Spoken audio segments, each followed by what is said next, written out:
जाड़ों की रात थी। 10 बजे ही सड़कें बंद हो गई थी और गलियों में सन्नाटा था। बूढ़ी बेवा माँ ने अपने नौजवान बेटे धर्मवीर के सामने थाली परोसते हुए कहा, तुम इतनी रात तक कहाँ रहते हो बेटा? रखे रखे खाना ठंडा हो जाता है।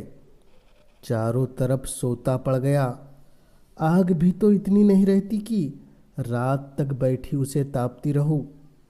धर्मवीर हष्ट पुष्ट सुंदर नवयुवक था। थाली खींचता हुआ बोला, अभी तो 10 भी नहीं बजे अम्मा। यहाँ के मुर्दा दिल आदमी सरे शाम से ही सो जाए तो कोई क्या करे। यूरोप में लोग 12-1 बजे तक सैर सपाटे करते हैं। जिंदगी के मजे उठाना कोई उनसे सीख ले। 1 बजे से पहले तो कोई सोता ही नहीं। माँ ने पूछा, तो 8-10 बजे सोकर उठते भी होंगे? धर्मवीर ने पहलू बचाकर कहा, नहीं, वह 6 बजे ही उठ बैठते हैं। हम लोग बहुत सोने के आदी है। 10 से 6 बजे तक 8 घंटे होते हैं। 24 में 8 घंटे आदमी सोए तो काम क्या करेगा? यह बिल्कुल गलत है कि आदमी को 8 घंटे सोना चाहिए। इंसान जितना कम सोए उतना ही अच्छा। हमारी सभा ने अपने नियमों में दाखिल कर लिया है कि मेंबरों को 3 घंटों से ज़्यादा नहीं सोना चाहिए। माँ इस सभा का जिक्र सुनते सुनते तंग आ गई थी। यह न खाओ, वह न खाओ, यह न पहनो, वह न पहनो, न ब्याह करो, न शादी करो, न नौकरी करो, न चाकरी करो। यह सभा क्या लोगों को सन्यासी बनाकर छोड़ेगी? इतना त्याग तो सन्यासी ही कर सकता है। त्यागी सन्यासी भी तो नहीं मिलते। उनमें भी ज़्यादातर इंद्रियों के गुलाम, नाम के त्यागी है। आज सोने के भी कैद लगा दी। अभी 3 महीने का घूमना खत्म हुआ। जाने कहाँ कहाँ मारे फिरते हैं। अब 12 बजे खाइए या कौन जाने रात को खाना ही उड़ा दे। आपत्ति के स्वर में बोली, तभी तो यह सूरत निकल आई है कि चाहो तो एक एक हड्डी गिन लो। आखिर सभा वाले कोई काम भी करते हैं या सिर्फ आदमियों पर कैदे ही लगाया करते हैं? धर्मवीर बोला, जो काम तुम करती हो वही हम करते हैं। तुम्हारा उद्देश्य राष्ट्र की सेवा करना है, हमारा उद्देश्य भी राष्ट्र की सेवा करना है। बूढ़ी विधवा आज़ादी की लड़ाई में दिलो जान से शरीक थी। 10 साल पहले उसके पति ने एक राजद्रोहात्मक भाषण देने के अपराध में सजा पाई थी। जेल में उसका स्वास्थ्य बिगड़ गया और जेल में ही उसका स्वर्गवास हो गया। तब से यह विधवा बड़ी सच्चाई और लगन से राष्ट्र की सेवा में लगी हुई थी। शुरू में उसका नौजवान बेटा भी स्वयं सेवकों में शामिल हो गया था, मगर इधर 5 महीने से वह इस नई सभा में शरीक हो गया और उसको जोशीले कार्यकर्ताओं में समझा जाता था। माँ ने संदेह के स्वर में पूछा, तो तुम्हारी सभा का कोई दफ्तर है? हाँ है। उसमें कितने मेंबर हैं? अभी तो सिर्फ 50 मेंबर है। वही 25 आदमी जो कुछ कर सकते हैं, वह तुम्हारे 25,000 भी नहीं कर सकते। देखो अम्मा, किसी से कहना मत, वरना सबसे पहले मेरी जान पर आफत आएगी। मुझे उम्मीद नहीं कि पिकेटिंग और जुलूसों से हमें आज़ादी हासिल हो सके। यह तो अपनी कमजोरी और बेबसी का साफ ऐलान है। झंडियाँ निकालकर और गीत गाकर कौमें नहीं आज़ाद हुआ करती। यहाँ के लोग अपनी अक्ल से काम नहीं लेते। एक आदमी ने कहा, यूं स्वराज मिल जाएगा। बस आंखें बंद करके उसके पीछे हो लिए। वह आदमी गुमराह है और दूसरों को भी गुमराह कर रहा है। यह लोग दिल में इस ख्याल से खुश होले कि हम आज़ादी के करीब आते जाते हैं, मगर मुझे तो काम करने का यह ढंग बिल्कुल खेल सा मालूम होता है। लड़कों के रोने धोने और मचलने पर खिलौने और मिठाइयाँ मिला करती है, वही इन लोगों को मिल जाएगा। असली चीज तो तभी मिलेगी जब हम उसकी कीमत देने को तैयार होंगे। माँ ने कहा, क्या हम उसकी कीमत नहीं दे रहे हैं? हमारे लाखों आदमी जेल नहीं गए, हमने डंडे नहीं खाए, हमने अपनी जायदादें जब्त नहीं कराई। धर्मवीर बोला, इससे अंग्रेजों को क्या क्या नुकसान हुआ? वे हिंदुस्तान उसी वक्त छोड़ेंगे जब उन्हें यकीन हो जाएगा कि अब वे एक पल भी नहीं रह सकते। अगर आज हिंदुस्तान के 1000 अंग्रेज कत्ल कर दिए जाए तो आज ही स्वराज मिल जाए। रूस इसी तरह आज़ाद हुआ, आयरलैंड भी इसी तरह आज़ाद हुआ, हिंदुस्तान भी इसी तरह आज़ाद होगा और कोई तरीका नहीं। हमें उनका खात्मा कर देना है। एक गोरे अफसर के कत्ल कर देने से हुकूमत पर जितना डर छा जाता है उतना 1000 जुलूसों से मुमकिन नहीं। माँ सर से पाँव तक काँप उठी। उसे विधवा हुए 10 साल हो गए थे। यही लड़का उसकी जिंदगी का सहारा है। इसी को सीने से लगाए मेहनत मजदूरी करके अपने मुसीबत के दिन काट रही है। वह इस ख्याल से खुश थी कि यह 4 पैसे कमाएगा, घर में बहू आएगी, एक टुकड़ा खाएगी और पड़ी रहूंगी। आरजुओं के पुतले पतले तिनकों से उसने एक किश्ती बनाई थी। उसी पर बैठकर जिंदगी के दरिया को पार कर रही थी। वह किश्ती अब उसे लहरों में झकोले खाते हुए मालूम हुई। उसे ऐसा महसूस हुआ कि वह किश्ती दरिया में डूबी जा रही है। उसने अपने सीने पर हाथ रखकर कहा, बेटा, तुम कैसी बातें कर रहे हो? क्या तुम समझते हो अंग्रेजों को कत्ल कर देने से हम आज़ाद हो जाएंगे? हम अंग्रेजों के दुश्मन नहीं, हम इस राज्य प्रणाली के दुश्मन हैं। अगर यह राज्य प्रणाली हमारे भाई बंदों के ही हाथों में हो और उसका बहुत बड़ा हिस्सा है भी, तो हम उसका भी इसी तरह विरोध करेंगे। विदेश में तो कोई दूसरी कौम राज न करती थी, फिर भी रूस वालों ने उस हुकूमत का उखाड़ फेंका तो उसका कारण यही था कि जार प्रजा की परवाह नहीं करता था। अमीर लोग मजे उड़ाते थे, गरीबों को पीसा जाता था। यह बातें तुम मुझसे ज़्यादा जानते हो। वही हाल हमारा है। देश की संपत्ति किसी न किसी बहाने निकलती चली जाती है और हम गरीब होते जाते हैं। हम इस अवैधानिक शासन को बदलना चाहते हैं। मैं तुम्हारे पैरों में पड़ती हूँ, इस सभा से अपना नाम कटवा लो, खामखा आग में न कूदो। मैं अपनी आंखों से यह दृश्य नहीं देखना चाहती कि तुम अदालत में खून के जुर्म में लाए जाओ। धर्मवीर पर इस विनती का कोई असर नहीं हुआ।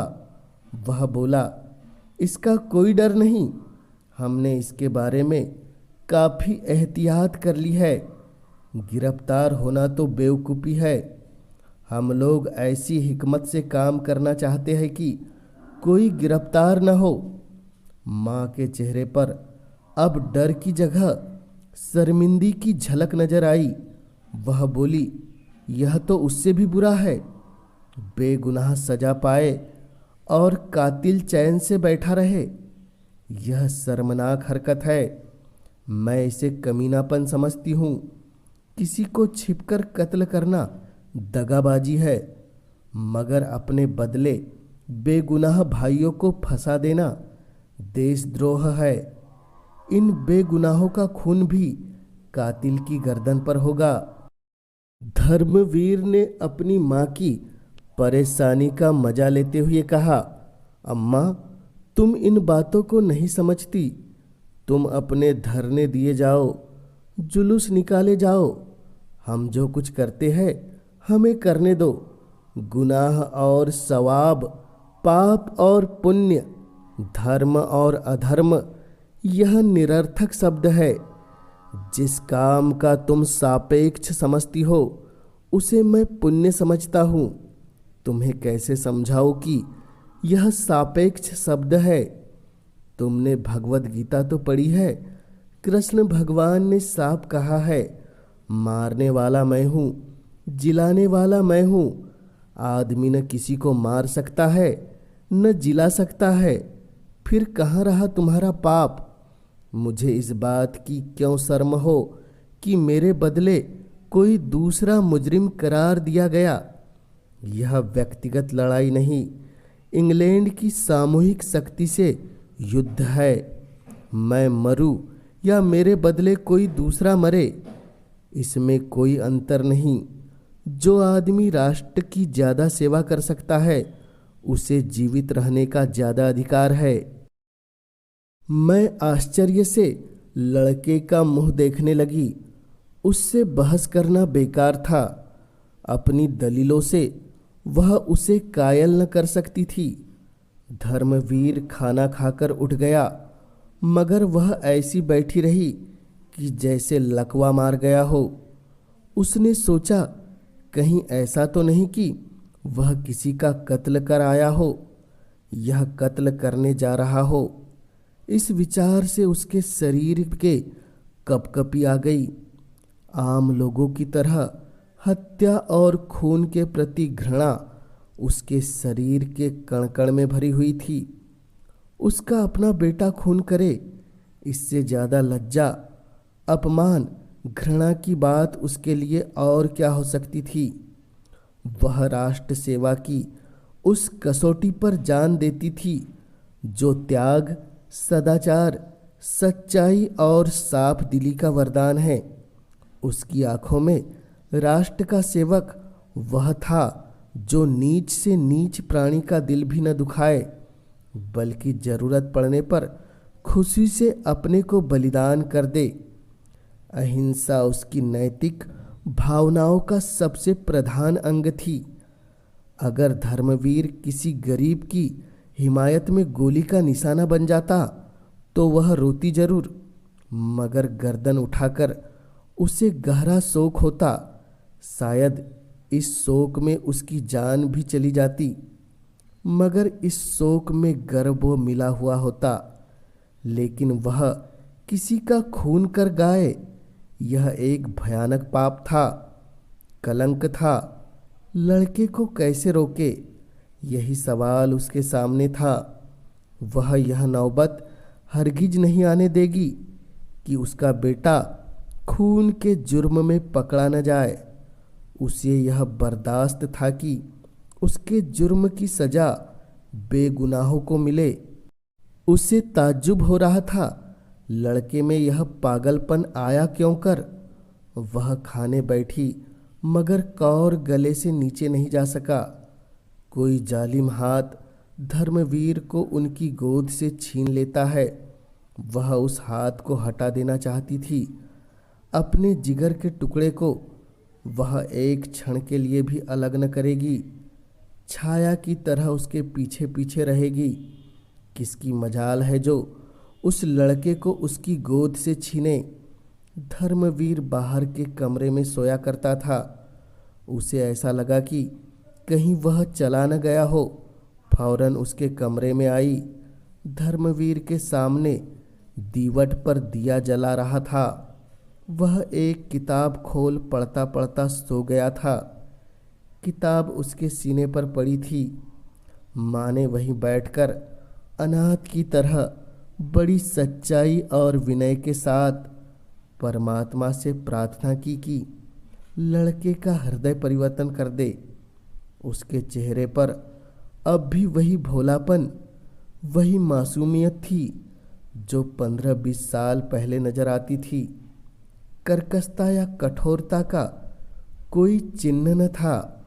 माँ की सिद्धांतपरता पर क्षण भर के लिए ममता आंचल में छिप गई। माँ ने हृदय से बेटे की हार्दिक भावनाओं को देखा। इस नौजवान के दिल में सेवा की कितनी उमंग है, कौम का कितना दर्द है, पीड़ितों से कितनी सहानुभूति है। अगर इसमें बूढ़ों की सी सूझबूझ, धीमी चाल और धैर्य है तो इसका क्या कारण है? जो व्यक्ति प्राण जैसी प्रिय वस्तु को बलिदान करने के लिए तत्पर हो, उसकी तड़प और जलन का कौन अंदाजा कर सकता है? काश यह जोश, यह दर्द हिंसा के पंजे से निकल सकता तो जागरण की प्रगति कितनी तेज हो जाती। माँ की आहट पाकर धर्मवीर चौंक पड़ा और किताब संभालता हुआ बोला, तुम कब आ गई अम्मा? मुझे तो जाने कब नींद आ गई। माँ ने दीवट को दूर हटाकर कहा, चारपाई के पास दिया रखकर न सोया करो, इससे कभी कभी दुर्घटनाएं हो जाया करती है। और क्या सारी रात पढ़ते ही रहोगे? आधी रात हुई, आराम से सो जाओ। मैं भी यहीं लेटी जाती हूँ। मुझे अंदर न जाने क्यों डर लगता है। धर्मवीर बोला, तो मैं एक चारपाई लाकर डाल देता हूँ। नहीं, मैं यहीं जमीन पर लेट जाती हूँ। वाह, मैं चारपाई पर लेटूं और तू जमीन पर पड़ी रहो। तुम चारपाई पर आ जाओ। चल, मैं चारपाई पर लेटूं और तू जमीन पर पड़ा रहे, यह तो नहीं हो सकता। मैं चारपाई लिए आता हूँ, नहीं तो मैं भी अंदर ही लेटता हूँ। आज आप डरी क्यों? तुम्हारी बातों ने डरा दिया। तू मुझे भी क्यों अपनी सभा में नहीं शरीक कर लेता? धर्मवीर ने कोई जवाब नहीं दिया। बिस्तर और चारपाई उठाकर अंदर वाले कमरे में चला। माँ आगे आगे चिराग दिखाती हुई चली। कमरे में चारपाई डालकर उस पर लेटता हुआ बोला, अगर मेरी सभा में शरीक हो जाओ तो क्या पूछना। बेचारे कच्ची कच्ची रोटियां खाकर बीमार हो रहे हैं, उन्हें अच्छा खाना मिलने लगेगा। फिर ऐसी कितनी ही बातें हैं जिन्हें एक बूढ़ी स्त्री जितनी आसानी से कर सकती है, नौजवान हरगिज नहीं कर सकते। मसलन किसी मामले का सुराग लगाना, औरतों में हमारे विचारों का प्रचार करना, मगर तुम दिल लगी कर रही हो। माँ ने गंभीरता से कहा, नहीं बेटा, दिल लगी नहीं कर रही, दिल से कह रही हूँ। माँ का दिल कितना नाजुक होता है, इसका अंदाजा तुम नहीं कर सकते। तुम्हें इतने बड़े खतरे में अकेला छोड़कर मैं घर नहीं बैठ सकती। जब तक मुझे कुछ नहीं मालूम था दूसरी बात थी, लेकिन अब यह बातें जान लेने के बाद मैं तुमसे अलग नहीं रह सकती। मैं हमेशा तुम्हारे बगल में रहूंगी, और अगर कोई ऐसा मौका आया तो तुमसे पहले मैं अपने को कुर्बान करूंगी। मरते वक्त तुम मेरे सामने होंगे। मेरे लिए यही सबसे बड़ी खुशी है। यह मत समझो कि मैं नाजुक मौक़ों पर डर जाऊंगी, चीखूंगी, चिल्लाऊंगी। हरगिज नहीं। सख्त से सख्त खतरों के सामने भी तुम मेरी जबान से एक चीख न सुनोगे। अपने बच्चे की हिफाजत के लिए गाय भी शेरनी बन जाती है। धर्मवीर ने भक्ति से विहल होकर माँ के पैरों को चूम लिया। उसकी दृष्टि में वह कभी इतने आदर और स्नेह के योग्य न थी।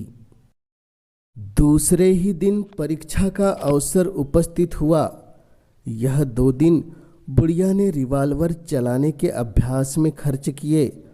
पटाखे की आवाज़ पर कानों पर हाथ रखने वाली अहिंसा और धर्म की देवी इतने साहस से रिवॉल्वर चलाती थी और उसका निशाना इतना अचूक होता था कि सभा के नौजवानों को भी हैरत होती थी। पुलिस के सबसे बड़े अफसर के नाम मौत का परवान निकला और यह काम धर्मवीर के सुपुर्द हुआ। दोनों घर पहुँचे तो माँ ने पूछा, क्यों बेटा, इस अफसर ने तो कोई ऐसा काम नहीं किया, फिर सभा ने क्यों इसको चुना?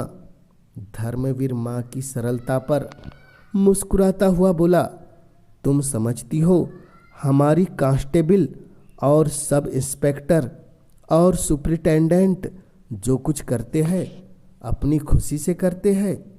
वे लोग जितने अत्याचार करते हैं उनके यही आदमी जिम्मेदार है, और फिर हमारे लिए तो इतना ही काफ़ी है कि वह उस मशीन का एक खास पुर्जा है जो हमारे राष्ट्र को चरम निर्दयता से बर्बाद कर रही है।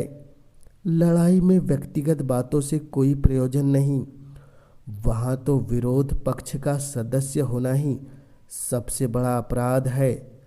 माँ चुप हो गई। क्षण भर बाद डरते डरते बोली, बेटा, मैंने तुमसे कभी कुछ न मांगा, अब एक सवाल करती हूँ, उसे पूरा करोगे? धर्मवीर ने कहा, यह पूछने की कोई ज़रूरत नहीं अम्मा, तुम जानती हो मैं तुम्हारे किसी हुक्म से इनकार नहीं कर सकता। माँ, हाँ बेटा, यह जानती हूँ, इसी वजह से मुझे यह सवाल करने की हिम्मत हुई। तुम इस सभा से अलग हो जाओ। देखो, तुम्हारी बूढ़ी माँ हाथ जोड़कर तुमसे यह भीख मांग रही है। और वह हाथ जोड़कर भिखारिन की तरह बेटे के सामने खड़ी हो गई। धर्मवीर ने कहा मार कर कहा, यह तो तुमने बेढप सवाल किया अम्मा। तुम जानती हो इसका नतीजा क्या होगा? जिंदा लौट कर न आऊँगा। अगर यहाँ से कहीं भाग जाऊँ तो भी जान नहीं बच सकती। सभा के सब मेंबर ही मेरे खून के प्यासे हो जाएंगे और मुझे उनकी गोलियों का निशाना बनना पड़ेगा। तुमने मुझे यह जीवन दिया है, इसे तुम्हारे चरणों पर अर्पित कर सकता हूँ, लेकिन भारत माता ने तुम्हें और मुझे दोनों को ही जीवन दिया है और उसका हक सबसे बड़ा है।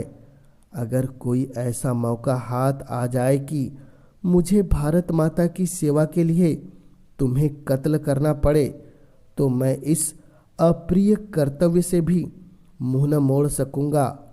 आंखों से आंसू जारी होंगे, लेकिन तलवार तुम्हारी गर्दन पर होगी। हमारे धर्म में राष्ट्र की तुलना में कोई दूसरी चीज नहीं ठहर सकती, इसलिए सभा को छोड़ने का तो सवाल ही नहीं। हाँ, तुम्हें डर लगता हो तो मेरे साथ न आओ, मैं कोई बहाना कर दूंगा और किसी दूसरे कामरेड को साथ ले लूँगा। अगर तुम्हारे दिल में कमजोरी हो तो फौरन बतला दो। माँ ने कलेजा मजबूत करके कहा, मैंने तुम्हारे ख्याल से कहा था भैया, वरना मुझे क्या डर। अंधेरी रात के पर्दे में इस काम को पूरा करने का फैसला किया गया था।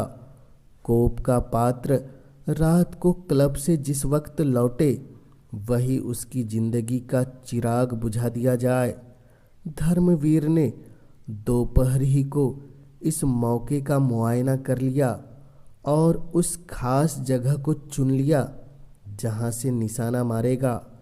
साहब के बंगले के पास करील और करांदे की एक छोटी सी झाड़ी थी, वहीं उसकी छिपने की जगह होगी। झाड़ी की बाईं तरफ नीची जमीन थी, उसमें बेर और अमरूद के बाग थे। भाग निकलने का अच्छा मौका था। साहब के क्लब जाने का वक्त 7 और 8 बजे के बीच था। लौटने का वक्त 11 बजे था। इन दोनों वक्तों की बात पक्की तरह मालूम कर ली गई थी। धर्मवीर ने तय किया कि 9 बजे चलकर उसी करौंदे वाली झाड़ी में छिपकर बैठ जाए। वहीं एक मोड़ भी था। मोड़ पर मोटर की चाल कुछ धीमी पड़ जाएगी। ठीक इसी वक्त उसे रिवाल्वर का निशाना बना लिया जाए। ज्यों-ज्यों दिन गुजरता जाता था, बूढ़ी माँ का दिल भय से सूखता जाता था। लेकिन धर्मवीर के दैनंदिन आचरण में तनिक भी अंतर न था। वह नियत समय पर उठा, नाश्ता किया, संध्या की और अन्य दिनों की तरह कुछ देर पढ़ता रहा। 2-4 मित्र आ गए, उनके साथ 2-3 बाजियां शतरंज की खेली, इत्मीनान से खाना खाया और अन्य दिनों से कुछ अधिक फिर आराम से सो गया कि जैसे उसे कोई चिंता नहीं है। माँ का दिल उचाट था, खाने पीने का तो जिक्र ही क्या। वह मन मारकर एक जगह बैठ भी न सकती थी। पड़ोस की औरतें हमेशा की तरह आई, वह किसी से कुछ न बोली। बदहवास सी इधर उधर दौड़ती फिरती थी कि जैसे चूहिया बिल्ली के डर से सुराख ढूंढती हो। कोई पहाड़ सा उसके सिर पर गिरता था। उसे कहीं मुक्ति नहीं, कहीं भाग जाए ऐसी जगह नहीं। वे घिसे पिटे दार्शनिक विचार जिनसे अब तक उसे सांत्वना मिलती थी, भाग्य, पुनर्जन्म, भगवान की मर्जी, वे सब इस भयानक विपत्ति के सामने व्यर्थ जान पड़ते थे। जिरह बख्तर और लोहे की टोपी तीर तुपुक से रक्षा कर सकते हैं, लेकिन पहाड़ तो उसे उन सब चीज़ों के साथ कुचल डालेगा। उसके दिलो दिमाग बेकार होते जाते थे। अगर कोई भाव शेष था तो वह भय था। मगर शाम होते होते उसके हृदय पर एक शांति सी छा गई। उसके अंदर एक ताकत पैदा हुई जिसे मजबूरी की ताकत कह सकते हैं। चिड़िया उस वक्त तक फड़फड़ाती रही जब तक उड़ निकलने की उम्मीद थी। उसके बाद वह बहेलिए के पंजे और कसाई के छुरे के लिए तैयार हो गई। भय की चरम सीमा साहस है। उसने धर्मवीर को पुकारा, बेटा कुछ आकर खा लो। धर्मवीर अंदर आया। आज दिन भर माँ बेटे में एक भी बात न हुई थी। इस वक्त माँ ने धर्मवीर को देखा तो उसका चेहरा उतरा हुआ था। वह संयम जिससे आज उसने दिन भर अपने भीतर की बेचैनी को छिपा रखा था, जो अब तक उसे उड़े उड़े से दिमाग की शक्ल में दिखाई दे रही थी, खतरे के पास आ जाने पर पिघल गया था। जैसे कोई बच्चा भालू को दूर से देखकर तो खुशियों से तालियां बजाने लगता है, लेकिन उसके पास आने पर चीख उठता है। दोनों ने एक दूसरे की तरफ देखा। दोनों रोने लगे। माँ का दिल खुशी से खिल उठा। उसने आंचल से धर्मवीर के आंसू पोंछते हुए कहा, चलो बेटा यहाँ से कहीं भाग चले। धर्मवीर चिंतामग्न खड़ा था। माँ ने फिर कहा, किसी से कुछ कहने की ज़रूरत नहीं। यहाँ से बाहर निकल जाए जिसमें किसी को खबर भी न हो। राष्ट्र की सेवा करने के और भी बहुत से रास्ते हैं। धर्मवीर जैसे नींद से जागा। वह बोला, यह नहीं हो सकता अम्मा। कर्तव्य तो कर्तव्य है, उसे पूरा करना पड़ेगा, चाहे रोकर पूरा करो चाहे हंसकर। हाँ, इस ख्याल से डर लगता है कि नतीजा न जाने क्या हो। मुमकिन है निशाना चूक जाए और गिरफ्तार हो जाऊं या उसकी गोली का निशाना बनूं। लेकिन खैर, जो हो सो हो। मर भी जाएंगे तो नाम तो छोड़ जाएंगे। क्षण भर बाद उसने फिर कहा, इस समय तो कुछ खाने को जी नहीं चाहता। माँ, अब तैयारी करनी चाहिए। तुम्हारा जी न चाहता हो तो न चलो, मैं अकेला चला जाऊंगा। माँ ने शिकायत के स्वर में कहा। मुझे अपनी जान इतनी प्यारी नहीं है बेटा। मेरी जान तो तुम हो। तुम्हें देखकर जीती थी। तुम्हें छोड़कर मेरी जिंदगी और मौत दोनों बराबर है, बल्कि मौत जिंदगी से अच्छी है। धर्मवीर ने कुछ जवाब नहीं दिया। दोनों अपनी अपनी तैयारी में लग गए। माँ की तैयारी ही क्या थी। एक बार ईश्वर का ध्यान किया, रिवाल्वर लिया और चलने को तैयार हो गई। धर्मवीर को अपनी डायरी लिखनी थी। वह डायरी लिखने बैठा तो भावनाओं का एक सागर सा उमड़ पड़ा। यह प्रवाह, विचारों की यह स्वतः स्फूर्ति उसके लिए नई चीज थी। जैसे दिल में कहीं सोता खुल गया हो। इंसान लाफानी है, अमर है। यही उस विचार प्रवाह का विषय था। आरंभ एक दर्दनाक अलविदा से हुआ। रुखसत ए दुनिया की दिलचस्पियों, रुखसत ए जिंदगी की बहारों, रुखसत ए मीठे जख्मों, रुखसत। देश भाइयों, अपने इस आहत और अभागे सेवक के लिए भगवान से प्रार्थना करना। जिंदगी बहुत प्यारी चीज है, इसका तजुर्बा हुआ। आह, वही दुख दर्द के नस्तर, वही हसरतें और मासूमियाँ जिन्होंने जिंदगी को कड़वा बना दिया था। इस समय जीवन की सबसे बड़ी पूंजी है यह प्रभात की सुनहरी किरणों की वर्षा, यह शाम की रंगीन हवाएं, यह गली कूंचे की यह दीवारें। दीवार देखने कब मुझे मिलेगा। जिंदगी बंदिशों का नाम है। बंदिशें एक एक करके टूट रही है। जिंदगी का सिराजा बिखरा जा रहा है। ऐ दिल की आज़ादी, आओ तुम्हें नाउम्मीदी की कब्र में दफन कर दूं। भगवान से यही प्रार्थना है कि मेरे देशवासी फले फूले, मेरा देश लहलहाए। कोई बात नहीं, हम क्या और हमारी हस्ती ही क्या, मगर गुलशन बुलबुलों से खाली न रहेगा। मेरी अपने भाइयों से इतनी ही विनती है कि जिस समय आप आज़ादी के गीत गाए तो इस गरीब की भलाई से लिए दुआ करके उसे याद कर ले। डायरी बंद करके उसने एक लंबी सांस खींची और उठ खड़ा हुआ। कपड़े पहने, रिवाल्वर जेब में रखा और बोला, अब तो वक्त हो गया अम्मा। माँ ने कुछ जवाब न दिया। घर संभालने की किसे परवाह थी। जो चीज़ जहाँ पड़ी थी वहीं पड़ी रही। यहाँ तक कि दिया भी नहीं बुझाया गया। दोनों खामोश घर से निकले।